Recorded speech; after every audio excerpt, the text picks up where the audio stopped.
Transfer update, oke. Dengan selesainya Piala Dunia, kita coba nge-recap dikit apa transfer yang terjadi selama Piala Dunia ini. Ada menurut gue ada beberapa. Yang pertama itu ada Zolis ke Arsenal. Zolis ke Arsenal dengan harga 40, menurut gue worth it.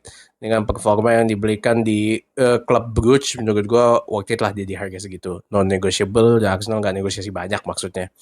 Dan nextnya juga itu ada Morgan Rogers ke Chelsea dengan harga yang sangat tinggi, gila.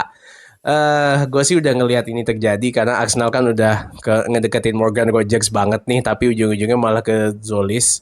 Dan menurut gue ini bisa terjadi lagi Mudryk kedua nih, dimana Chelsea tiba-tiba ngebeli semuanya di muka, ngasih kontrak gede ke Morgan Rogers. Apakah Morgan Rogers ini akan perform atau dia akan flop kayak Mudryk gitu?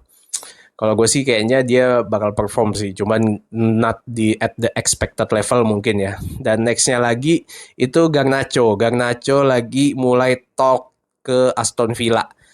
Kita lihat itu gimana sekarang karena Garnacho udah dilempar-lempar aja sekarang, one of the best wonder kid yang pernah ada sebenarnya Garnacho ini. Alone with option to buy ke Aston Villa. Dan nextnya lagi itu Bruno Guimaraes. Jadi Bruno Guimaraes itu udah personally agreed dengan Arsenal dan dia juga udah pernah ngeluarin statement nih di Piala Dunia kemarin. Gue pengen ke Arsenal gitu.